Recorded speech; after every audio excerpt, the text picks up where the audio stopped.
पंतप्रधान नरेंद्र मोदी साहेबांनी मागील वर्षात लोकहिताचे घेतलेले निर्णय योजना जनतेपर्यंत पोहोचवण्याकरता सरकारच्या माध्यमातून केंद्र सरकारच्या विकसित भारत संकल्प यात्रा या ठिकाणी डिसेंबर 2023 ते फेब्रुवारी 2024 या कालावधीमध्ये सुरू राहणार आहे। सदरची यात्रा गावागावात जाऊन केंद्र सरकारच्या योजना विविध विकास कामं जनतेपर्यंत पोचवित असतानाच त्या ठिकाणी जे लाभार्थी वंचित आहेत, अजून लाभ घेण्याकरता बरीच लोक वंचित आहेत, त्यांची सुद्धा मोठ्या प्रमाणावर नोंदणी करून लाभ देण्याचा प्रयत्न केंद्र सरकारचा या ठिकाणी आहे। आणि या सगळ्या अभियानात सहभागी होण्यासाठी आगामी काळात केंद्रातले मंत्री राज्यमंत्री भेट देऊन यात्रेत सहभागी होणार आहेत आणि त्यांचा कार्यक्रम आपल्या माध्यमातून महाराष्ट्रातील जनतेला समजावा, त्यांच्याशी बोलता यावं, योजनेचा लाभ घेता यावं म्हणून त्या मंत्र्यांचा दौरा आज या ठिकाणी मी जाहीर करतोय। भूपेंद्र यादव जे केंद्रीय मंत्री आहेत, डिसेंबर 24 आणि 25 ला छत्रपती संभाजीनगर या ठिकाणी आहेत। त्याचबरोबर डिसेंबर 30 आणि 31 ला बुलढाणा जिल्ह्याचा ते दौरा करतील। नारायण राणे साहेब केंद्रीय मंत्री जानेवारीच्या दुसऱ्या आठवड्यात कल्याण लोकसभा मतदारसंघ, शिरूर लोकसभा आणि पालघर लोकसभेचा दौरा करतील। पीयूष गोयल जे केंद्रीय मंत्री आहेत ते जानेवारी 14 आणि जानेवारी 15 रत्नागिरी आणि धाराशिव या जिल्ह्यांचा दौरा करतील। भागवत कराड 22 ला त्यांनी नाशिकचा दौरा केलाय। 25 आणि 27 छत्रपती संभाजीनगर, 26 डिसेंबर परभणी, 10 जानेवारी अमरावती आणि 13 जानेवारीला चंद्रपूर या ठिकाणी भागवत कराड आपला दौरा करतील। केंद्रीय राज्यमंत्री अजय मिश्रा हे 29 व 31 माढा लोकसभाचा दौरा करतील आणि 9 व 10 जानेवारीला त्या ठिकाणी सातारा लोकसभेचा दौरा करतील, ज्याच्यामध्ये खटाव, मान, पलटण अशा प्रकारच्या विधानसभा येतील। त्याचबरोबर कपिल पाटील जे केंद्रीय राज्यमंत्री आहेत ते 23 ते 27 डिसेंबरला ठाणे लोकसभा आणि भिवंडी लोकसभेचा दौरा करतील। रावसाहेब दानवे जे केंद्रीय रेल्वे राज्यमंत्री आहेत ते जानेवारीमध्ये जालना व लातूरचा दौरा करतील। भारतीताई पवार केंद्रीय राज्यमंत्री या जानेवारीमध्ये दिंडोरी, नाशिक, नंदुरबार या लोकसभा क्षेत्रांचा या ठिकाणी दौरा करतील। राज्यातील सर्व मंत्री यांना स्वतःच्या विधानसभेत या व्यतिरिक्त पालकमंत्री म्हणून असलेल्या जिल्ह्यातील 2 विधानसभेत या यात्रेला सहभाग घेतला याबाबतचा लवकरच त्या ठिकाणचा कार्यक्रम आम्ही जाहीर करू आणि त्याच्यामुळे अशा प्रकारची विकसित भारत संकल्प यात्रा ही केंद्र सरकारची राज्यभर सुरू राहणार आहे। या ठिकाणी शासकीय यंत्रणा काम करते, भारतीय जनता पार्टीचे स्वयंसेवी कार्यकर्ते त्यांना मदत करत आहेत। नोंदणी जास्तीत जास्त व्हावी यासाठी आमचा प्रयत्न सुरू आहे। रथयात्रा गावात जाईल, तिथे योजनांचे टेबल असणार आहेत। त्याचबरोबर विकसित भारत संकल्प यात्रेचा ब्रँड ॲम्बॅसेडर म्हणून त्या ठिकाणी जे असणाऱ्या मोदी साहेबांच्या फ्रेमच्या बाजूला फोटो काढून पाठवल्यानंतर त्यांना ब्रँड ॲम्बॅसेडर म्हणून त्या ठिकाणी सर्टिफिकेट सुद्धा मिळणार आहे। आणि या योजनेचा या अभियानाचा जास्तीत जास्त राज्यातील जनतेने लाभ घ्यावा।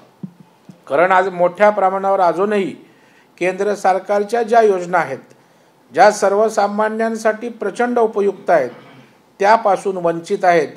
त्यामुळे सरकार आपल्या दारी, राज्य सरकार तर येतंय, आता केंद्र सरकारी गावात त्या ठिकाणी पाड्यात तांड्यात वस्तीत जाऊन सेवा देण्याचा प्रामाणिक प्रयत्न करत आहे।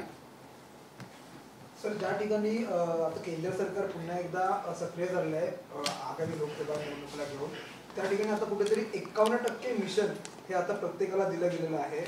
काल ज्या 2 दिवस दिल्लीमध्ये बैठका झाल्या, त्या बैठकीमध्ये 51% लक्ष हे प्रत्येकाला दिलं गेलेलं आहे आणि येणाऱ्या निवडणुकीमध्ये भाजपला 51% मतदान झालं पाहिजे असं लक्ष प्रत्येकाला दिलं। कसं पाहताय याकडे? भारतीय जनता पार्टी हा काम करत असताना लक्ष उद्दिष्ट ठेवून काम करणारा पक्ष आहे आणि जर सर्व देशातले विरोधक एकत्र येऊन मोदी साहेबांच्या विरोधात फळी उभारत असतील तर देशातील जनता 51% मोदी साहेबांच्या मागे उभी राहिली पाहिजे। ती आहे, ती संघटित करून मतदानात रूपांतरित करण्याची जबाबदारी कार्यकर्ते म्हणून आमची आहे आणि निश्चितच जनताही पाठीशी आहे। म्हणून सरकारी पक्षाच्या सत्ताधारी पक्षाने या ठिकाणी या मोहिमेत 51% साध्य करण्यासाठी त्या ठिकाणी कामाला लागावा अशा प्रकारची आमची भूमिका आहे। त्या दृष्टीनं त्या ठिकाणी निश्चितच आम्ही काम करतोय आणि कार्यरत राहू। सर, काँग्रेस संजय राऊत यांनी असं काही आरोप ज्याप्रमाणे केलेले आहेत, आरोप केले की 2016 साली कोण गृहमंत्री होते आणि त्यावेळी त्यांनी पॅरोलवर सलीम गुप्ता याला सोडलेलं होतं, अशा प्रकारचे आरोप केले। काय वाटतं? मला वाटतं संजय राऊत यांनी थोडा कायदा समजून घेण्याची आवश्यकता आहे। पॅरोलवर कायद्याच्या सुटकेचे आदेश न्यायालय देत असतं, गृहमंत्री देत नाहीत। संजय राऊत यांना कायदा व्यवस्था नियम कशाचेच काडीचे ज्ञान नाही, मात्र माध्यमांना ते कळतंय। किती बोललात तरी संजय राऊत आपण खोलातच आपले पाय चिखलातच रुतणार आहेत। सामान्यांच्या पैशावर डल्ला मारणाऱ्या सुजित पाटकरचे आपल्याबरोबर फोटो आहेत, ते पहिले दाखवा। आणि संजय राऊत यांनी स्वप्ना पाटकर यांना केलेली अश्लील शिवीगाळ हे महाराष्ट्रातील जनतेला त्या ठिकाणी माहीत आहे, त्याचं काय याचं उत्तर द्यावं।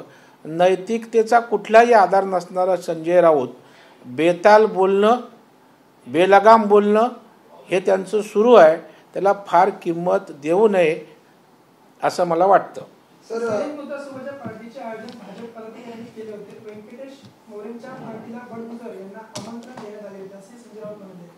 संजय राऊत म्हणतात ते काय ब्रह्मवाक्य नाही, ते कुठली अथॉरिटी नाहीत।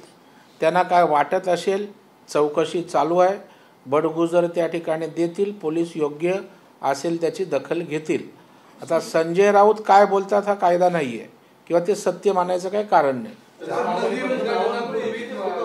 जारंगे पाटील यांचं आंदोलन मुंबईत धडकतंय, 20 तारखेला ते मुंबईत येणार आहेत आणि 2 दिवसातच 22 तारखेला राम मंदिराचं उद्घाटन आहे। आपण पाहिलं तर सध्या राम मंदिर उद्घाटनाचं सर्वत्र चालू आहे, मात्र मनोज जारंगे पाटील यांनी ही वेळ त्यामुळे साधली असेल असं तुम्हाला वाटतंय का?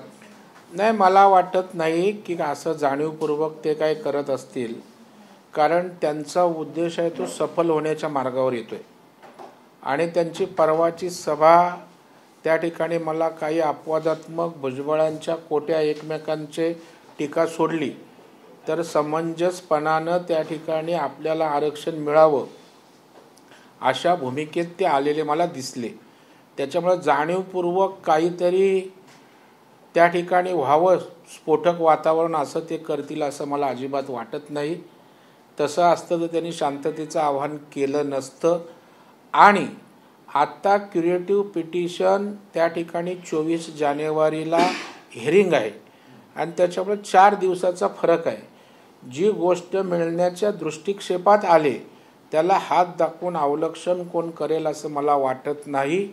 सरकारला आरक्षण द्यायचं आहे, 100% सरकार देण्याच्या भूमिकेत आहे आणि त्याच्यामुळे मला वाटतं कोणी आततायी भूमिका घेऊन त्या ठिकाणी मिळणारं आरक्षण त्या ठिकाणी डिले व्हायला कारणीभूत ठरू असं कोण वागणार नाही असं मला वाटतं. जरांगे पाटील यांच्या सभेची गर्दी पाहता जर ते पूर्ण जो मोर्चा आहे तो मुंबईकडे वळला तर मुंबईचा आर्थिक गाडा हा थांबला जाईल आणि त्यांचं देखील असंच म्हणणं आहे की ट्रॅक्टर जेसीबी जे काही आहे ते घेऊन मुंबईत जायचं आणि चक्का जाम करायचा असं देखील त्यांनी वक्तव्य केलं.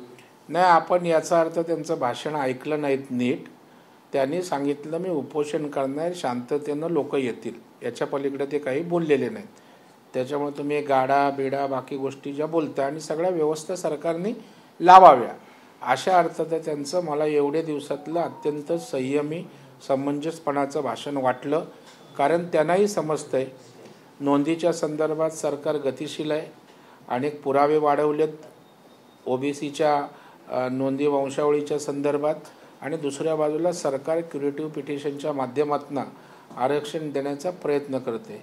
त्याच्यामुळे सरकारच्या भूमिकेवर 1%ही संशय घेण्यासारखं नाही आहे. त्याच्यामुळे मला वाटतं गुण्या गोविंदानं संयमानं सामंजस्यपणानं हा विषय निकाली निघेल असं वाटतंय. आणि तो निघत असताना ज्या मराठा समाजाने जरांगेंच्या खांद्यावर मान टाकले त्याचं जराही त्या ठिकाणी विश्वासघात न होता त्यांना जे हवंय, कारण त्यांच्याही भाषणात ते आलं की मला कोणी त्या ठिकाणी दिशा भरकवण्याचा प्रयत्न केला किंवा काही डावपेच करण्याचा प्रयत्न केला तरी मी संयमानं मराठा समाजाला मिळालं पाहिजे ही माझी भूमिका आहे. आणि जर सरकारचीही तीच भूमिका असेल तर मला वाटतं सामोपचारानं यामध्ये मार्ग निघेल. लोकसभा निवडणुकीचा जो फॉर्म्युला आहे तो ठरला असली माहिती भेटते. यामध्ये शिवसेनेला सर्वाधिक बाळासाहेब ठाकरेंच्या शिवसेनेला सर्वाधिक जागा भेटत आहेत लोकसभा निवडणुकीसाठी. नाही, आता फॉर्म्युला ठरलाय की नाही आता औषध पुढे येईल. प्रत्येकाने आपली मागणी ठेवलेली आहे. 23 जागा संजय राऊतने मिळाव्यात असं सांगितलेलं आहे. याचा अर्थ त्यांनी ओके दिला असं काय मानायचं कारण नाही. अजून त्या ठिकाणी बऱ्याच गोष्टी होणार आहेत आणि तिन्ही पक्ष जेव्हा फायनली जाहीर करेल त्यावर भाष्य करणं योग्य ठरेल. आता प्रत्येक पक्ष आपली मागणी ठेवतोय आणि त्यावरच चर्चा सुरू आहे. कळवा हॉस्पिटलमध्ये जो मृत्यूकांड झाला होता त्यावर 2 अधिकाऱ्यांना निलंबित केले आणि 4 अधिकाऱ्यांवर टांगती तलवार आहे निलंबनाची. नाही, जर एखादी घटना घडली तर त्याच्या घटना घडल्यावर चौकशी होते आणि त्या चौकशीमध्ये काही सापडलं तर कारवाई होत असते. आणि मला वाटतं त्या प्रक्रियेने प्रोसिजरने अशा प्रकारची कारवाई झाली असेल. सर, सुनील केदारे यांना निलंबित केलं गेलेलं आहे आणि त्यावरतीच नाना पटोले यांनी कुठेतरी भाजपवरती टीका केलेली आहे की भाजप सत्तेचा दुरुपयोग करतंय, विपर्यास करतंय. 28 तारखेला काँग्रेसची पूर्ण रॅली आहे विदर्भात नागपूरमध्ये आणि त्याच पार्श्वभूमीवर कुठेतरी भाजप हा सत्तेचा विपर्यास करत आहे अशी टीका नाना पटोले यांनी केली. आता सुनील केदारे ज्या गोष्टी केल्या त्याला भाजप जबाबदार आहे का? बरं, कोर्टाने आदेश दिलाय ना. कोर्ट काय भाजपच्या आदेशावर चालतं का? त्याच्यामुळे आपण केलेल्या चुका, आपण केलेले गुन्हे, आपण केलेले भ्रष्टाचार या आधाराने जर न्यायालयाने निर्णय दिला तर भाजपवर ढकलून तुम्हाला नामानिराळं होता येणार नाही. घोटाळा हा घोटाळा आहे, कोर्टानं सिद्ध केलेला आहे आणि सजा झाल्यावर आमदारकी जाते. त्याप्रमाणे योग्य असेल ती संविधानाच्या चौकटीत कायद्यानुसार कारवाई होत असते. आता कारवाई झाल्यावर त्या ठिकाणी बोंबा मारायच्या असं या लोकशाहीमध्ये काही नसताना कोणच कारवाई करत नाही. आता त्या ठिकाणी शेअर ट्रेडिंगचा जो काही घोटाळा झाला त्या अनुषंगिक झालेली कारवाई. सर, न्यायालयावरती दबाव असल्यामुळे फक्त आणि फक्त विरोधकांवरतीच कारवाई होत आहे, सत्ताधाऱ्यांवरती कारवाई होत नाही. खरं तर अनेक भाजपाचे असे कार्यकर्ते त्यांच्यावरती अशी कारवाई झाली पाहिजे असं देखील राऊत म्हणत. मला वाटतं संजय राऊत संविधानाचा अपमान करतायत. न्यायालयावर दबाव आणण्याची ताकद, क्षमता किंवा न्यायालय कधीच असं प्रभावित कुठल्या पक्षाने सरकारने अगदी होत नाही. त्याच्यामुळे संजय राऊत न्यायालयाला खूप सहज घेतात. न्यायालय चांगलं बोललं तर चांगलं बोलतात, न्यायालयाने चुकीची त्यांच्या दृष्टीने झालं की वाईट होतात. संजय राऊत आता न्यायालयावर पण टिप्पणी करायला लागलेत. म्हणजे ते संविधानाच्या वर झालेत की काय असा आम्हाला प्रश्न पडतो. या देशातलं लोकशाही किंवा न्यायव्यवस्था जी सगळ्यांसाठी एकाच धर्तीवर न्याय देत असते. आता त्याने त्यांचा चष्मा बदलावा. आता आपण चुका केल्यानंतर अन्याय झाला तर त्याला भाजपला दोष कशाला? विकसित भारत संकल्प यात्रा जी निघते त्याला अनेक ठिकाणी विरोध असल्याचे व्हिडिओ सध्या समोर येत आहेत, याबद्दल नेमकी तुमची भूमिका? अनेक ठिकाणी नाही, काही अपवादात्मक ठिकाणी असं झालेलं आहे. त्यांचं त्या ठिकाणी काही राजकीय उद्देशानं कोणाला चढवाचढवीत झालं आहे, परंतु ही केंद्र सरकारची योजना आणि अभियान आहे, हे कुठल्या पक्षाचं नाही. त्याच्यामुळे शासकीय यंत्रणेत अडथळे जे आणत आहेत त्यांना त्या ठिकाणी सरकार म्हणून पण योग्य ती त्याची दखल घेते आणि काही ठिकाणी राजकीय उद्देशातनं या गोष्टी केल्या जात आहेत. परंतु लोकांच्या हिताची योजना आहे. ज्या गावगाड्यामध्ये अजून त्या योजना पोचल्या नाहीत त्या योजना पोचवून त्यांना लाभ देण्याचा प्रयत्न आहे. मला वाटतं सर्वसामान्यांना जो लाभ मिळणार आहे त्याच्या आडवं कोणी येऊ नये, त्यांच्या मिळणाऱ्या लाभापासून त्यांना वंचित ठेवण्याचं पाप कुणी करू नये. सर, शिंदे गटातील आमदार आहेत महेंद्र दळवी यांनी एका अधिकाऱ्याला गंभीर अशा एक हे दिलंय, धमकी दिली आहे की तुम्ही लोकांचे वीज बिल हे करू नका, भरू नका आणि तुम्हाला जीवे मारू अशी गंभीर धमकी दिली त्यांनी. कसं मत आहे? ना, मला याची कल्पना नाही. अशा प्रकारची गंभीर दखल असेल तर शासन स्तरावर त्या ठिकाणी योग्य ती दखल घेऊन या संदर्भात काय कार्यवाही असेल ती करतील. सर, आगामी काळामध्ये लोकसभा निवडणुका येत आहेत आणि त्याला धरून राऊतांचा प्रश्न असा आहे की ईव्हीएमवर निवडणुका न घेता बॅलेट पेपरवर घ्यावं. जर पंतप्रधान मोदी हे अमेरिकेसारख्या देशाला आपली तुलना करत असेल तर तिकडे बॅलेट पेपरवर होते, ईव्हीएमवरती निवडणुका होते. हे सोयीचं राजकारण संजय राऊतांचं असतं. मागच्या वेळेला 3-4 राज्यामध्ये काँग्रेसचा जेव्हा विजय झाला, भाजपचा पराभव झाला, तेव्हा ईव्हीएम मशीन होतं. आता तेलंगणामध्ये काँग्रेस विजयी झालं, मग त्यांचा तो बोगस विजयी आहे का? मग तिथे बॅलेट पेपरवर घेतलं होतं का? त्याच्यामुळे मला वाटतं सोयीचं राजकारण संजय राऊत करतात. त्याच्यामुळे बॅलेट पेपरवर नसताना काँग्रेस अनेक ठिकाणी जिंकलं. त्या संदर्भात त्यांची भूमिका काय? तेलंगणाच्या संदर्भात भूमिका काय? जे आता आमदार निवडून आलेत या सर्व 5 राज्यांमध्ये काँग्रेसचे किंवा इतर पक्षाचे, ते अनधिकृत आहेत असं त्यांना म्हणायचं आहे का? मुंबईत आज संविधान निर्धार सभा आहे. तिथे शरद पवार आणि वंचित आघाडीचे प्रकाश आंबेडकर एकत्र एका व्यासपीठावर असणार आहे. यापूर्वी फक्त त्यांची एक बैठक झाली होती, त्यापूर्वी ते कधी एकमेकांसमोर आले नव्हते आणि अजूनही इंडिया आघाडीमध्ये घटक पक्ष म्हणून वंचित आघाडीला स्थान भेटलेलं नाहीये. आता त्या ठिकाणी त्यांचा अंतर्गत प्रश्न आहे, वंचित आघाडीला स्थान द्यायचं की नाही द्यायचं. मला वाटतं अजूनही त्यांच्यामध्ये खूप धुसफूस आहे, काही गोष्टी बाहेर येत आहेत. परंतु NDA आघाडी म्हणून एकत्रित त्या ठिकाणी येण्यामध्ये अनेक अडचणी आहेत. यथावकाश त्या पुढे येतील.